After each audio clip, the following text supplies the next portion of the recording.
Good evening, I'm Alma Angeles, and you're watching Eagle News International. On tonight's headlines.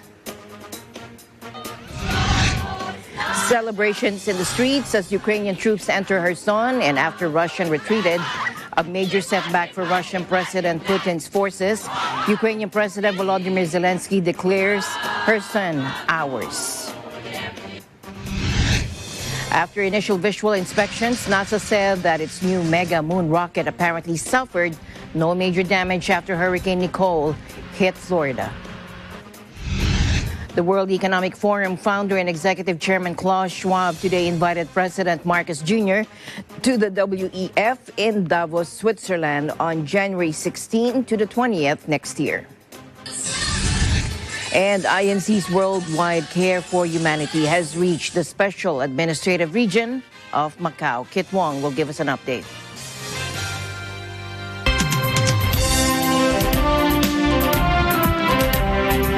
First in our news, Ukraine's President Volodymyr Zelensky said that Kherson is ours after Russia announced the completion of its withdrawal from the regional capital, the only one Moscow had captured since its invasion began on February 24. Take a look.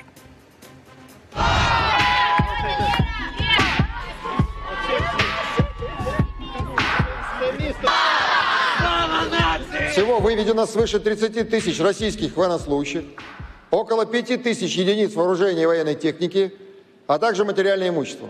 Країни. Сьогодні історичний день. Ми повертаємо південь нашої країни. Повертаємо Херсон. Станом на зараз наші оборонці на підступах до міста. Залишається ще зовсім трохи і починаємо заходити. Але спеціальні підрозділи вже у місті. Kherson inhabitants who left for Kiev when Russian soldiers captured their city in March began converging on Maidan Square at 7 p.m., draped in flags, popping champagne corks, and hugging each other under the square's victory column commemorating Ukraine's independence from the Soviet Union in 1991.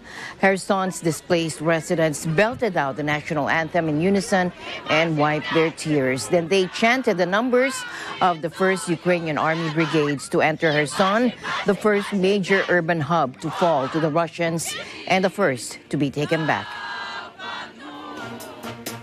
Cheers and jubilation on Maidan Square in the center of Kiev. Dozens of Ukrainians gathered to celebrate after Ukraine's armed forces entered the city of Kherson in the south of the country, the first scene of real popular jubilation in the capital nearly 9 months after Russia's invasion began.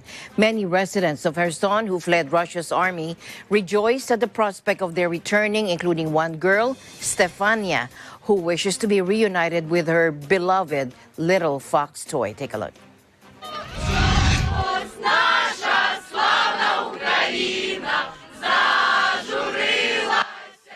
Дуже не можна передати словами, наскільки ми щасливі, бо мій тато і мама в Херсоні, і бабуся, і вони дуже сильно чекали на ЗСУ 8 місяців. І лисенок. І вона каже, і лисенок, її любима іграшка. Її улюблена іграшка теж в Херсоні, і вона постійно питає і про бабусю, і про дідуся, і тому це насправді дуже... Ми любимо Україну. Ми дуже довго це чекали. Я волонтер, ми багато відправляли на Херсонщину. На Херсон. Але все одно ти розумієш, що це капля в морі. І це дуже важко постійно жити з відчуттям, що у тебе немає дому. А тут ти відчуваєш, що все, дом є, і він повернувся додому, до України. Херсон – це Україна. Major urban hub. Kherson was the first major urban hub to fall after President Putin ordered Russian troops into Ukraine on February 24. The city could open a gateway for Ukraine's forces to the entire Kherson region with access to both the Black Sea and the West and Sea of Azov in the east. In nearby Mykolaiv province, which Russians have failed to capture but have subjected to months of attacks, Governor Vitaly Kim said the entire region, save for the Kinburn Cape in the south, was returned to Ukrainian control. In tonight's other news, it was a Category 1 storm, but the impact was far much greater than expected. Tropical storm Nicole slowed after making landfall in the U.S. state of Florida. The storm, a rare occurrence in this late in the year, sparked mandatory evacuations. And Governor Ron DeSantis said 45 of the state's 67 counties were now under a state of emergency. Take a look. As of 10 a.m., it was located roughly 50 miles west of Orlando, and it was moving west-northwest at 16 Flagler and St. Johns counties. And I declared a state of emergency on Monday for 34 counties so that they had ample time to prepare for the storm. This morning, as an abundance of caution, we've expanded that to all counties just simply because we're not sure the extent of the impacts in Northwest Florida in particular. For working hard, this is obviously not as significant a storm as Hurricane Ian was, but coming on the heels of that, you're seeing communities, particularly in the Volusia County area, where you had a lot of that erosion on the coastline. This has put some of those structures in jeopardy, and they've been working very hard to make sure everybody's safe. So I want to thank everyone for their efforts there. More than 100,000 customers in the affected areas were without electricity, according to PowerOutage.us. In preparation for the storm's impact, DeSantis said 16,000 people had been recruited to respond to power outages. 600 National Guardsmen had been affected. The death toll from Ian, one of the most powerful storms ever to hit the U.S., stands at more than 100 in Florida alone. The NHC said Nicole was packing sustained maximum winds of up to 70 miles or 110 kilometers per hour and heading towards Georgia and South Carolina, which would also be affected. The storm could also possibly hit Ohio, Pennsylvania, and New York later in the week, it said. Nicole passed over the Bahamas on Wednesday, with the level of destruction not immediately clear.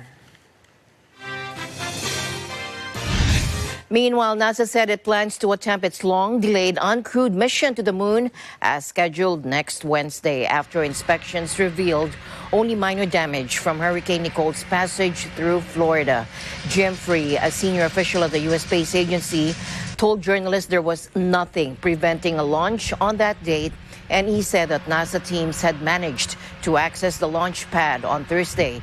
The uncrewed mission, dubbed Artemis 1, will bring the U.S. a step closer to returning astronauts to the moon 5 decades after humans last walk on the lunar surface. The rocket will propel the empty Orion crew capsule to the moon without landing on its surface. If the launch takes place as planned, the mission will last 25.5 days before the capsule returns on December 11 with splashdown in the Pacific Ocean. Still in the U.S., President Joe Biden's Democrats edge closer to retaining control of the U.S. Senate as Donald Trump prepared to declare his bid for the White House in 2024. Take a look.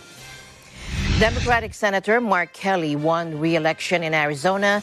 3 television networks projected, and his victory will give Democrats 49 Senate seats, one short of securing a majority, with Nevada still counting votes and Georgia's contest headed to a December 6 runoff. Blake Masters, Kelly's Republican opponent in Arizona, didn't immediately concede defeat, and late on Friday, former President Donald Trump claimed the result was a scam and a voter fraud. President Joe Biden phoned Kelly to congratulate him on his win, according to the White House. Now, former President Donald Trump will announce next week that he is taking another shot at the presidency in 2024. His longtime advisor, Jason Miller, said Friday the divisive former president, who will be 78 when the next election is held, has been hinting at another presidential run while campaigning for Republican candidates ahead of this week's midterm elections, and said he will make a very big announcement on Tuesday. President Trump is going to announce on Tuesday that he is running for president, according to Miller. Former Trump aide Steve Bannon on his popular War Room podcast. This was said there. Now, Trump's candidacy would be his 3rd shot at the presidency, including his loss to President Biden in 2020. After that defeat, he promoted claims of fraud, including those that led to an unprecedented riot at the U.S. Capitol in Washington. Mayor Muriel Bowser secured a 3rd term in Washington after a campaign focused on her leadership during the COVID-19 pandemic. Here's Jeff Sanidad from our Washington, D.C. bureau. Muriel Bowser has been elected again as the mayor of the District of Columbia. This will be Bowser's third term serving the district as the mayor. We've all, I know that I did, went through an interview process with DC residents, mine for nearly 8 months this time, and I learned a great deal. I heard their challenges, their concerns, their best wishes, their big ideas. We were grateful to advance from the primary and even more grateful that I have the opportunity to serve for a third term as mayor of the most dynamic city in the world. After her win, Bowser calls on district residents to submit what she calls big ideas for the next 4 years. Today, I want to announce to everybody where they can go to follow our transition, and that's going to be at together.dc.gov. And we're asking for anybody that has a big idea to submit that big idea. Later in the month, we'll all get together for a summit where we will discuss in person and through various means how you can submit those ideas and work with the leaders who will help us get there. She encourages Washingtonians to be part of the district's comeback and invites them to work at the DC government. Open positions can be found at together.dc.gov/jobs. Bowser also announces that a diverse coalition made up of district government employees and leaders from outside the government, which will help her gather community feedbacks as part of her third term transition team. Jeff Sanidad, Washington, D.C., Eagle News. We live in extraordinary times. The Mid-Atlantic state of Maryland elected its first black governor, Wes Moore, whose rising profile has some in the U.S. political class commenting on a potential national run. Here's Arlene Ocampo for the report. Maryland makes the historic first in this midterm elections. The state has elected its first black governor, Democrat Wes Moore. In a sweeping win called by the Associated Press, Moore leads with 60% of votes, defeating Republican Dan Cox, who was endorsed by former U.S. President Donald Trump. Aside from being the state's first, Moore becomes the country's third black governor.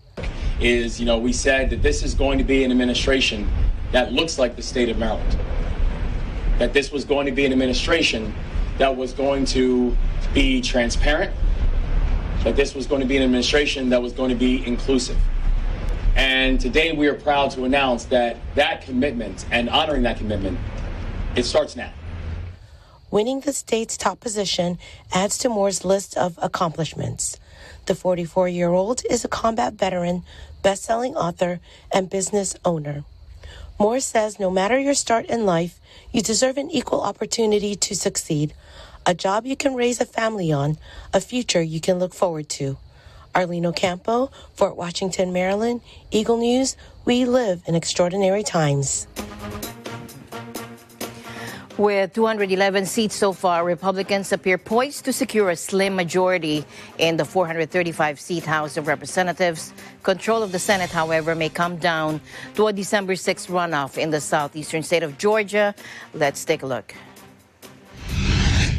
A lot of people predicted a red wave 2 weeks ago and a blue wave 6 or 8 weeks ago and a red wave 12 or 15 weeks ago. People sort of flow with the moment. But if you take the long view, this really isn't terribly surprising.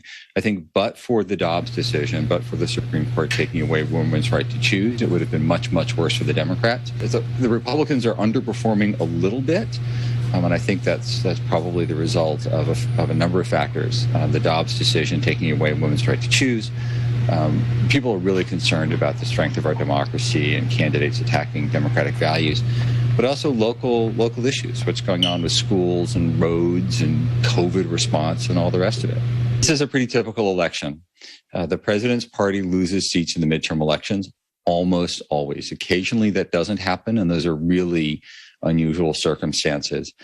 The Democrats control the House, the Senate, and the White House. Inflation is up. Crime is spiking. Certain kinds of crime are spiking in certain areas. Inflation or immigration remains an ongoing problem in this country. So voters think, okay, we gave the Democrats a shot. Now we're going to try somebody else. Trump, of course, Trump is angry. That's Trump's gig, right? Trump is always angry, and he's always going to say, if you had done what I said, you would have done better. It's your fault. You lost because you didn't pay appropriate attention to me. It says to Republican candidates, you can be a conservative, you can be principled, you can oppose Trump and win, as happened in Georgia with both the Secretary of State and the governor getting reelected. And if you fully embrace Trump, you might lose, as Boebert did in Colorado and the Secretary of State did in Arizona.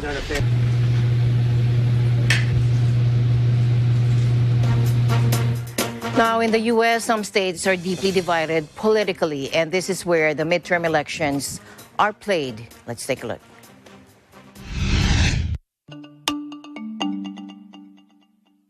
Swing states can tip the balance of the election. The vote outcome is uncertain, unlike in Democratic or Republican strongholds. Candidates usually focus on these states. In Ohio, for example, the election swung for a Democratic majority in the House of Representatives in 1984, but swung back to Republicans in 1994, except from 2008 to 2010. In 2000, a very close vote in Florida tipped the presidential election in favor of George W. Bush. The state then went for Barack Obama twice, but voted for Donald Trump in 2016. Swing states evolve over time. In 2022, the main swing states are Pennsylvania, Georgia, Ohio, Wisconsin, Nevada, and Arizona.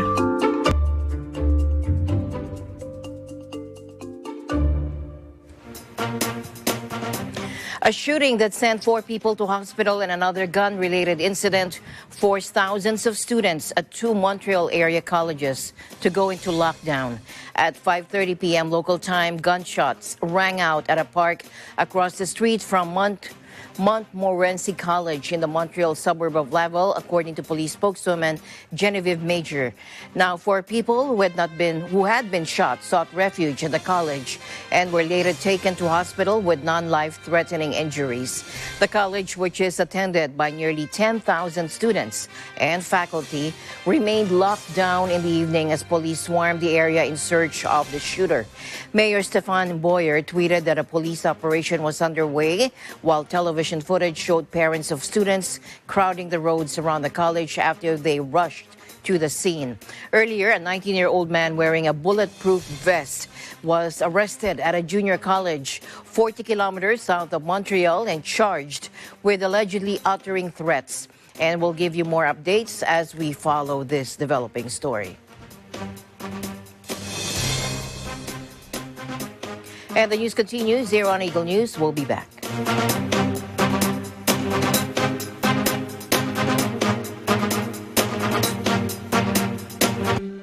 Alam namin ang iyong pagsisikap. Dama namin ang iyong mga sakripisyo. Kita namin ang pagharap mo sa bawat pagsubok. Kaya sa kabila ng mga hamon ng buhay, nandito kami para umalalay. Kasi katulad mo, gusto rin namin ang magandang bukas para sa kanya. Hatid namin ang dekalidad na edukasyon at makabagong pasilidad sa abot kayang halaga. Kaya huwag ka na mangamba. Sasamahan ka namin tuparin ang mga pangarap niya.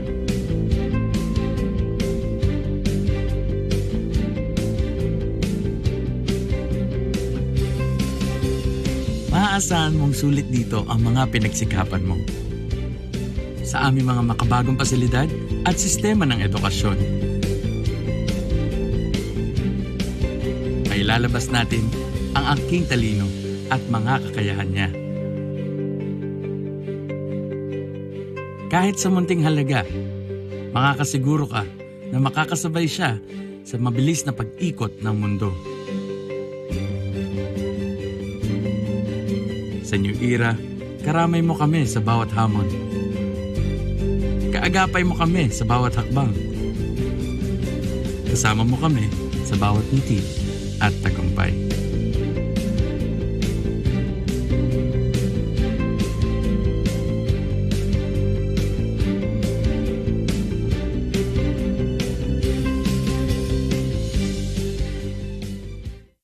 Abangan sa Counterpoint, bilateral agreement ng Pilipinas at Taiwan. Pag-asa ba ng mga Pilipino? Our farmers should take advantage of this. No? Every year or even every 3 months, we send farming students. The best is agriculture partner. Ngayong Miyerkules, kasama ni Atty. Sal Panelo, ang MECO Chairman Silvestre Bello III.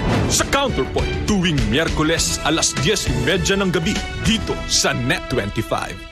Balita ko, ang mga pusap-usapin yan, yung mga napupunta rin sa MECO, malaki ang kita. Sino ba? Siya daw gusto niyang maging Donya. Get married and be a Donya. May chauffeur, tsaka nasa Chibeng, and I want to be in Forbes. Very ambitious. Welcome to my vlog. Pag-vlog ako, kailan mo naisip yun? There was a family chat. FYI, your mom is vlogging. Mom, please, don't do it. When I posted something, Mom, you're making me so depressed. With what you... Sobrang cute ako. Pinanganak siyang ganon. Yan ang papel niya sa buhay. Not do anything but be beautiful. Yeah. Ay, wala akong care. Hello, guys! Of course, no bashing. It's for fun. Of course!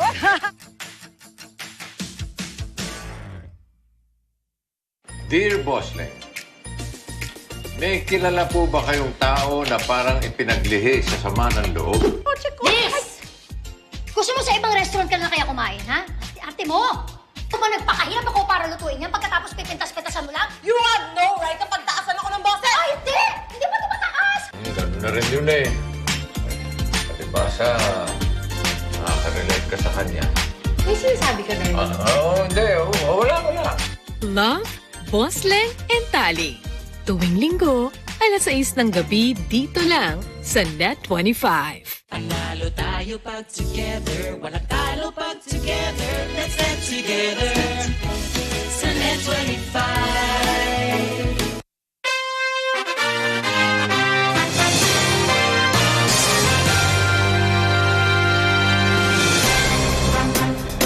U.S. President Joe Biden walked back to the world stage, touting the biggest ever U.S. investment in green energy. Take a look.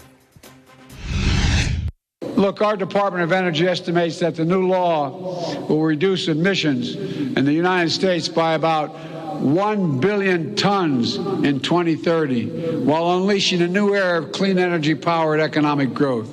Our investments in technology, from electric batteries to hydrogen, are going to spark a cycle of innovation that will reduce the cost and improve the performance of clean energy technology that will be available to nations worldwide, not just the United States.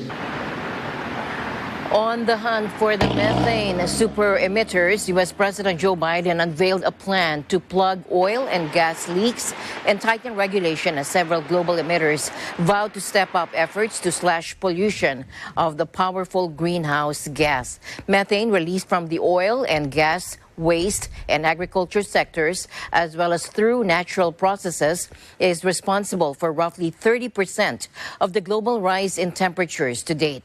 President Biden pledged to invest more than $20 billion in cutting emissions in the U.S., including improving equipment and capping leaks in the oil and gas industry. He also touted strong regulatory actions from the country's Environmental Protection Agency, which, if finalized, would toughen up standards for methane and other harmful air pollutants.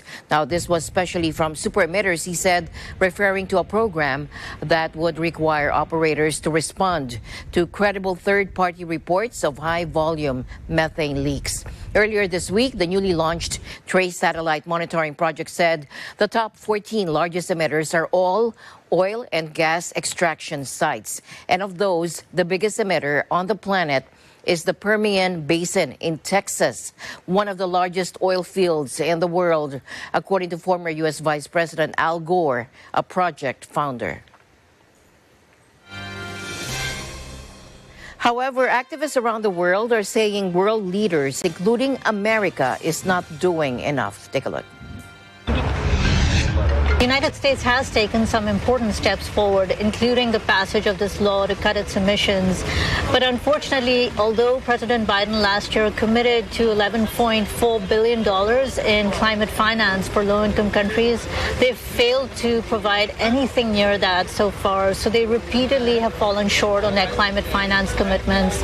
And that's a big missing piece here that they have to figure out how to meet at COP27. So we see again a speech from a politician with a lot of confidence and a lot of promises, which will hopefully not turn out empty, but usually do. I believe that we are here right now at COP27. So that means that we have had 27 COPs that have had made promises, that have passed legislations, that have created policies. And we are still at a point where we're fighting to stay below 1.5.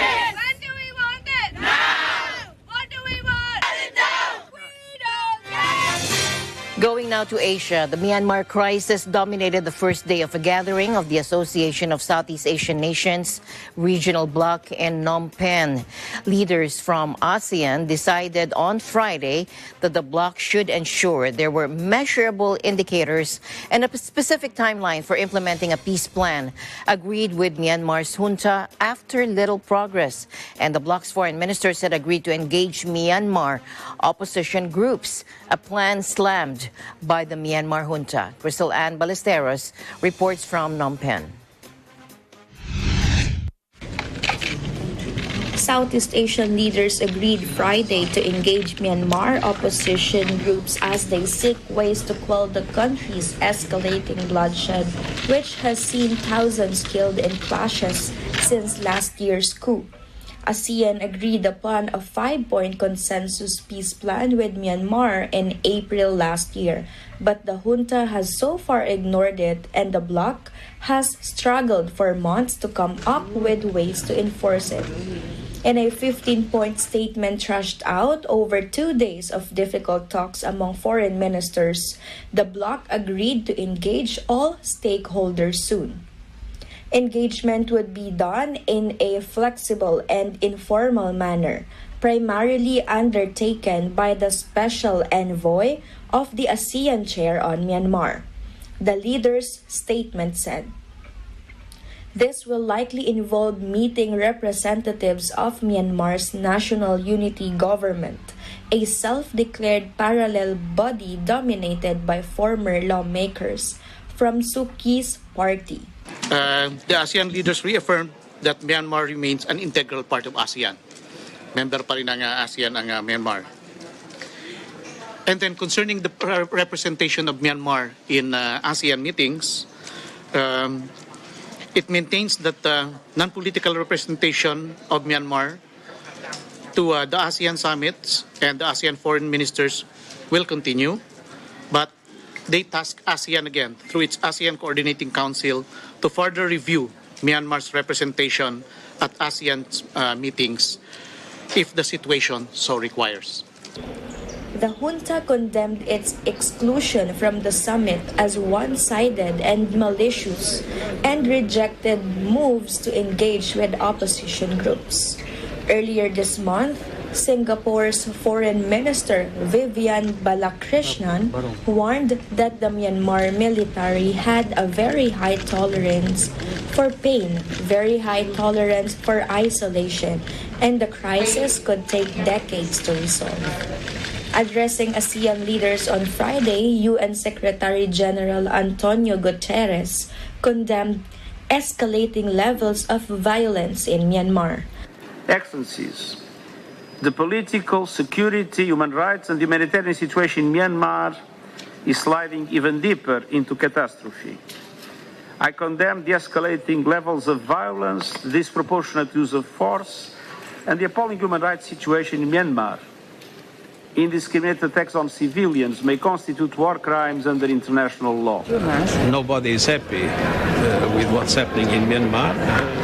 And obviously, as I said, it is absolutely essential that the situation is reversed. ASEAN has blocked Myanmar junta chief Min Aung Hlaing from attending the gathering in Phnom Penh, which Chinese Premier Li Qiangyang is also attending.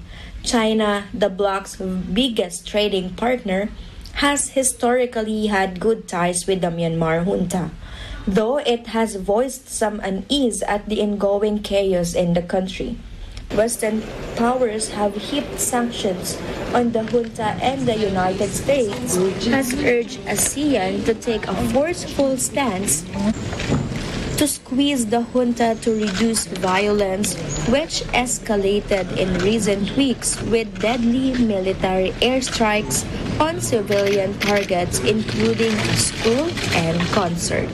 Reporting from Phnom Penh, Cambodia, I am Crystal Ann Ballesteros, and we live in extraordinary times. U.S. President Joe Biden will urge Chinese leader Xi Jinping to restrain North Korea's worst tendencies and express U.S. support for ASEAN centrality. Jake Sullivan said that President Biden will meet Chinese President Xi Jinping at the G20 summit in Indonesia. He unveils the activities of the U.S. President. Let's listen in. On Saturday, he'll arrive in Cambodia and attend the U.S.-ASEAN summit. He'll reaffirm the United States' strong support for ASEAN centrality and build on the achievements of the historic U.S.-ASEAN Special Summit that was held in Washington, D.C. earlier this year. He will also hold a bilateral meeting with 2022 ASEAN Chair, the Prime Minister of Cambodia, Hun Sen. On Sunday in Cambodia, he will participate in the East Asia Summit. He will underscore U.S. support for the ASEAN-led regional architecture in the Indo-Pacific and discuss opportunities to ensure a free and open Indo-Pacific that is more connected, more prosperous, more secure, and more resilient. He'll also hold bilateral and trilateral meetings with the Prime Minister of Japan and the President of Korea, in light of the continuing nuclear and missile threats posed by the DPRK, as well as growing alignment among our countries in promoting peace and stability in the Indo-Pacific region. President Biden touched down in Phnom Penh for meetings with Southeast Asian leaders ahead of his encounter with his Chinese counterpart on Monday in Bali, Indonesia. President Biden and President Xi, the leaders of the world's two biggest economies, have spoken by phone multiple times since Biden became president in January 2021. But the pandemic and the President Xi's subsequent aversion to foreign travel have prevented them from meeting in person. Meanwhile, UN Chief Antonio Guterres has urged the two sides to work together, warning of a growing risk that the global economy will be divided into two parts, led by the two biggest economies, the United States and China. Take a look. Geopolitical divides are contributing to global insecurity, triggering new conflicts, and making it increasingly difficult to end old ones. There is a growing risk that the global economy will be divided into two parts, led by the two biggest economies, the United States and China. A divided global economy with two different sets of rules, two dominant currencies, two internets, and two conflicting strategies on artificial intelligence would undermine the world's capacity to respond to the dramatic challenges we face.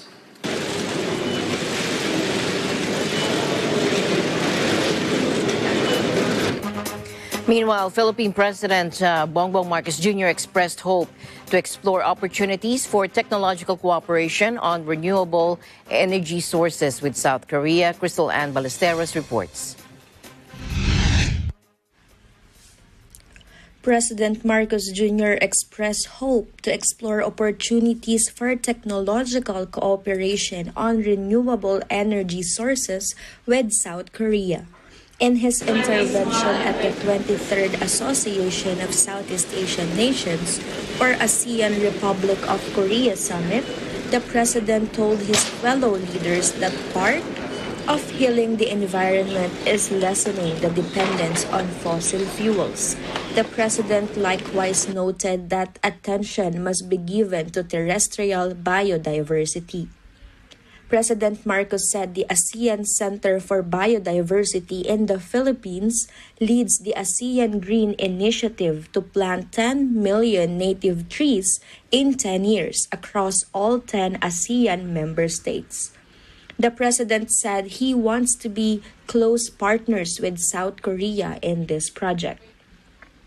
Marcos also mentioned in his intervention the ASEAN ROK Plan of Action for 2021 to 2025, or the Cooperation on Safety and Security, Search and Rescue, Freedom of Navigation, and Overflight. The exercise of self-restraint, non-use of force, and peaceful resolution of disputes, unimpeded lawful commerce, the protection and conservation of the marine environment, and sustainability of oceans. Reporting from Phnom Penh, Cambodia, I am Crystal Ann Ballesteros, and we live in extraordinary times.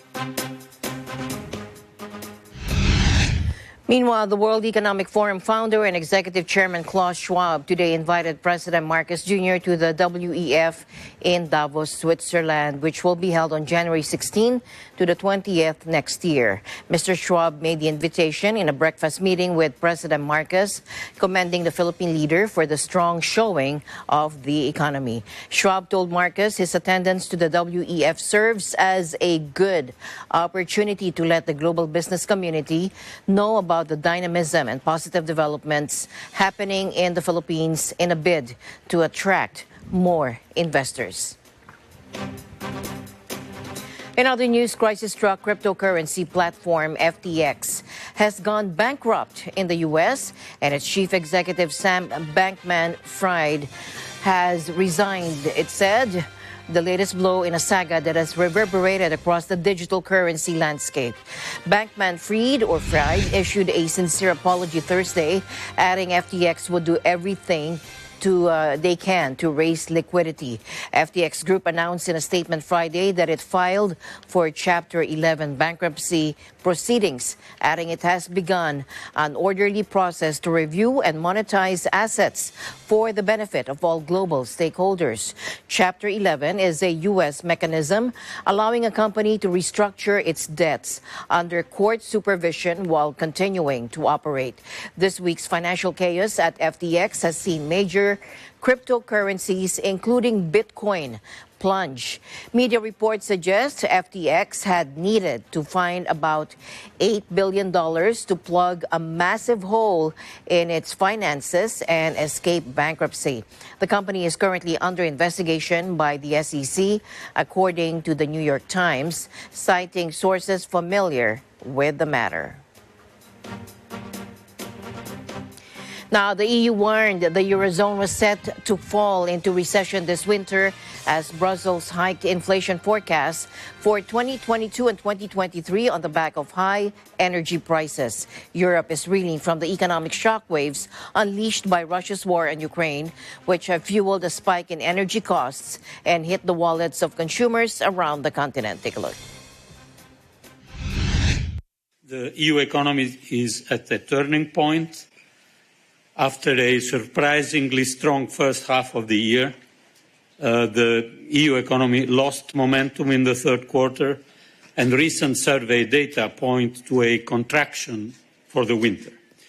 The outlook for next year has weakened significantly, and we now forecast the EU economy to grow by only 0.3% in 23, before a progressive recovery to 1.6% in 24. Inflation has continued to rise faster than expected, but we believe that the peak is near, most likely at the end of this year. We project headline inflation to reach 9.3% in the EU and 8.5% in the euro area, and to decelerate only mildly next year to 7 and 6.1% before coming down more forcefully in 2024. The ECB in October forecast a recession was on the way as it announced another jumbo interest rate hike to try to curb inflation driven up by the fallout from Russia's war on Ukraine.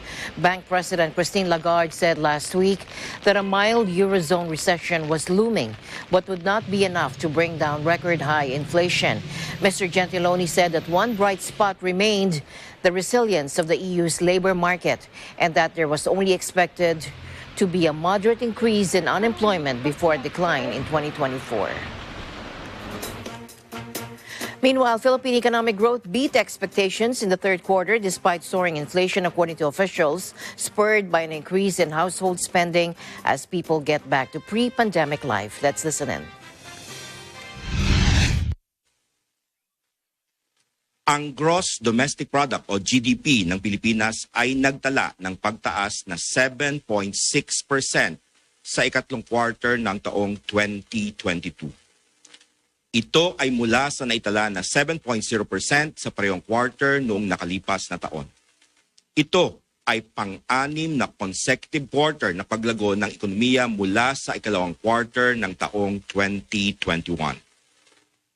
Ang Gross National Income o GNI ay nagtala ng pagtaas na 10.5% sa ikatlong quarter ng taong 2022. The third quarter's GDP exceeded the median analyst forecast of 6.3%.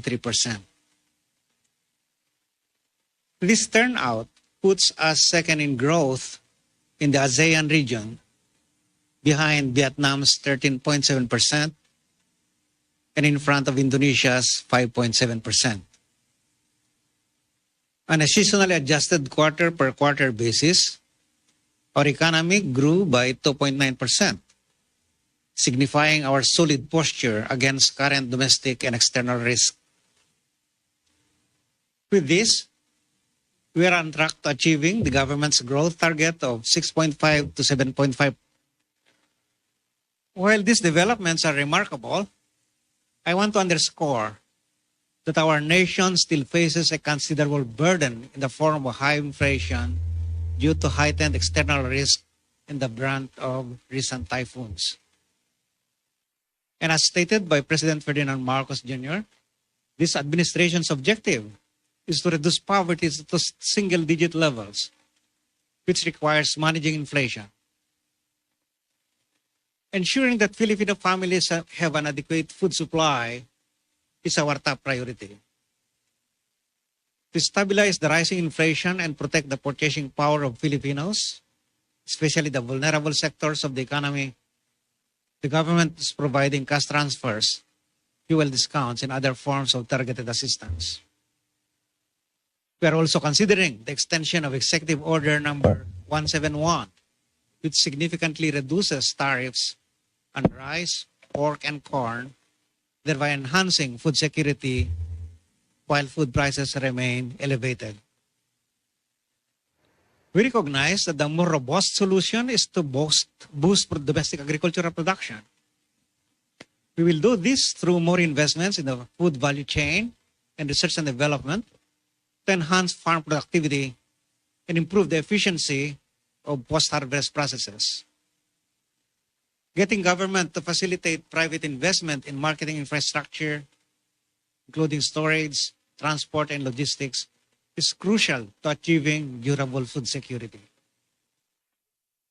To sustain agricultural productivity and resilience, the government will continue implementing climate-adaptive technologies and further strengthen our value chains. The surprising performance was driven by increased spending on restaurants, hotels, and travel, as well as investment as schools restarted face-to-face classes and COVID restrictions were lifted. However, as we heard there, Mr. Balisacan warned the country faced a considerable burden from high inflation and the impact of recent tropical storms that badly damaged crops. Inflation hit 7.7% in October, the highest in nearly 14 years, due to surging food prices. And like central banks around the world, Philippine monetary policymakers have flagged further interest rates were needed to tame inflation. In tonight's other news, South Sudan is on the front lines of the climate crisis, and millions in the country are living the daily reality of a worsening climate. More than 1 million people have been impacted by an unprecedented multi-year flood event that is sweeping the nation, exacerbating high levels of hunger caused by ongoing conflict and the global food crisis. Take a look. More than 1 million people in South Sudan have been affected by extreme flooding. The surface area of land permanently submerged underwater has tripled, and an already dire food security situation exacerbated, leaving 2.9 million people at risk of starvation. Vulnerable communities here have done very little to contribute to climate change, living largely off of the land and without polluting technology. Now, it's vital that the international community comes together to support the South Sudanese to build resilience against increasingly severe climate shocks and a future free from the threat of famine. While half of the country finds itself underwater, other areas are experiencing drought for the first time on record. And the latest Integrated Food Security Phase Classification, or IPC analysis, shows drought-affected areas in the southeast of the country have recorded the largest deterioration in food security this year. Communities are seeing their resources become depleted amid the climate extremes, but it isn't too late to support them as they adapt to the new reality. WFP is working with flood-affected communities to build their resilience to increasingly severe climate shocks, expanding livelihood projects to support 800,000 people. In other news, INC's Worldwide Care for Humanity has reached the Special Administrative Region of Macau. According to the Macau government, there are 26,400 OFWs in the region, and half of them employed as household workers who are staying in their own flats under a live-out arrangement. Kit Wong reports from Macau.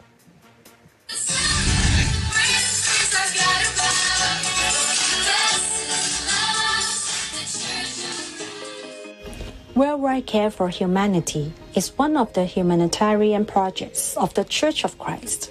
In these trying times, during the pandemic, where many livelihoods were greatly affected, this aid had helped many people all over the world, even non-members of the Church of Christ. In unity with the church administration, the Ecclesiastical District of Macau conducted the Care for Humanity simultaneously and in different time slots in the local congregations of Macau, Taipa, Saint-Malo, and Bara. Following the health and safety protocols, all the attendees obliged in presenting their health codes and negative rapid antigen results and had their body temperature checked. This year, Macau was severely affected by many lockdowns due to local outbreaks. Many who have been severely affected by the pandemic have benefited for their immediate needs. Naging matagumpay po ang isinagawang Care for Humanity dito po sa distrito ng Macau, lokal ng Macau, dahil po sa pakikipagtulungan po ng mga may tungkulin at mga karaniwang kapatid po sa aming lokal. Nagpapasalamat po kami ng napakarami dahil po sa ganitong mga kilusang inilulunsad po ng pamamahala upang manatili po ang kasiglaan at alam po ng pakikipagkaisa ng bawat mga kapatid po sa aming lokal. Binabati rin po namin ang aming tagapamahalang pangkalahatan sa kanilang kaarawan po sa araw na ito. Happy birthday po kay Eduardo B. Manalo. Salamat po. The guests expressed their thankfulness to the brethren who invited them, and especially to the church administration and to the Church of Christ. Po ay humahanga sa kanilang magandang samahan at sila po ay maganda ang kanilang pagkakaisa At humahanga po ako sa kanilang magandang hangarin para sa kapwa nila. Maraming salamat po sa lagi ninyong tulong sa lahat ng mga nangangailangan. Marami pong salamat. Sa pagpunta ko po dito, masaya yung napanood ko.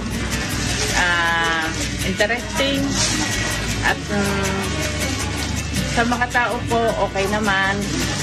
Okay ang pagkasalubog sa mga tao. Enjoy po kami. At marami pong salamat sa inyong pag-entertain sa lahat ng bisita.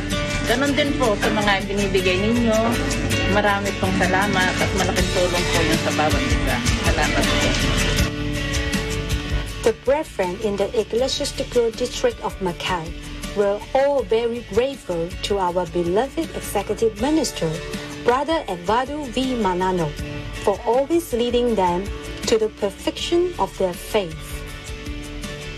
Maraming salamat po, kapatid na Eduardo V. Manalo. Happy birthday po!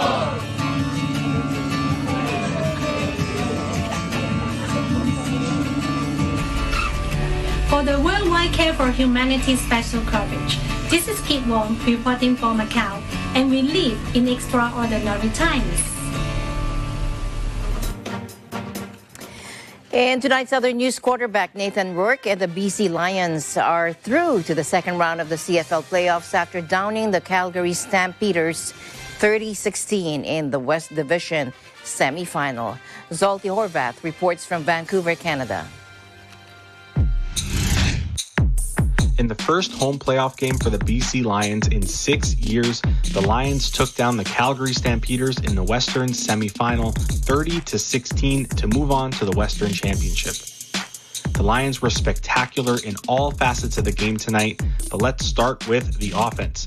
Rookie quarterback Nathan Rourke made his playoff debut and started for the Lions after being out for most of the season with a foot injury. Rourke accounted for 22 completions on 30 attempts, 321 yards, and 2 touchdowns. But despite the amazing performance in his first career playoff game, in typical quarterback fashion, he reflected on some of the mistakes he made during the game. I'll watch the film, and there's some. I'm sure you know there's some throws that I missed, right? So we'll figure that out and make sure that making those throws come next week. Wide receiver Keon Hatcher also had a monster game with 8 catches for 162 yards and a crucial third quarter touchdown that extended the Lions' lead beyond reach. The touchdown came on a 3rd and short situation where Antonio Pipkin entered the game at quarterback, and the entire stadium was expecting a quarterback sneak. Hatcher reflected on that play post-game. Man. Listen, the play call is a play that we've been waiting to call all year. And when we heard it in the huddle, me, Rhymes, and Alex, bro, we just looked at each other like, oh my God, they called it. So we kind of knew what was going to happen, like, because that plays, we've been saving it for a while. So when he called it, super excited, but you got to execute. So that's what happened. We executed and got a touchdown out of it. Over 30,000 fans filled BC Place Stadium for the game, and it was louder than it's been in years. Many of the players commented on it during and post-game, but head coach Rick Campbell said it might have been a deciding factor. He went on to explain why the fans and the organization deserved this home game. Yeah, that's actually my favorite part. Obviously, the players deserve all the credit, but I think it's really cool the atmosphere. That's a real deal atmosphere. The fans were fantastic. They were good all year, and obviously when you just get more of them and it's a bigger crowd, I go all the way back to the pandemic when your people are taking pay cuts and you're trying to find your way through it. So to have a day like this where a lot of people in this organization, not just the players and coaches, but whoever it is in this organization, has been working really hard to make days like this happen. So when days like this happen, it's pretty fun and special to be a part of. The optimism coming into the season came to fruition as the Lions are heading to the Western Final against the Winnipeg Blue Bombers next Sunday for a spot in the 2022 Grey Cup Championship. From BC Place Stadium in beautiful Vancouver, British Columbia, Canada, I'm Zsolti Horvath. We live in extraordinary times. And finally in our news, visitors toured the Dubai Metaverse Assembly inside the Museum of the Future as the United Arab Emirates, which already boasts the world's tallest skyscraper and has launched a bold Mars mission, now hopes to become a pioneer in the depths of the metaverse. Take a look. Back 2 years ago, the UAE announced that we need to close down up to 50% of the service centers and move them digital on the mobile phone and so forth. We managed to close all of them, and everything was digital as services. Today, in the Dubai Metaverse Assembly, we managed to launch the Ministry of Economy on the Metaverse. It's our third address. We have an address in Abu Dhabi, a physical one, an address in Dubai, a physical one, and an address, a third one, on the Metaverse, who really focuses on providing services. Today, we are incorporating really skilled, trained our employees to really immerse themselves on the metaverse, to really use the metaverse, to really engage with the next generations that is going to come in and really needs a lot of services. We thought the metaverse is a phase, a technology might take 10 years, 20 years for immersion. But COVID-19 really immersed us so fast and expedited the use of metaverse in the last couple of years. We've seen investments, we've seen companies move in. With the change of the regime and the green visa, the golden visa in the UAE, we've seen talent coming in. In a project launched at Dubai's Gleaming Museum of the Future, it announced that the UAE's Economy Ministry was setting up shop inside the immersive virtual world that is now taking shape. And as always, I'll end the day on a thoughtful note. Our ability to look back and smile at our past is proof that God's plan is to keep us moving forward. This has been Eagle News International. I'm Alma Angeles. Stay alert, stay informed, because we live in extraordinary times. Good night.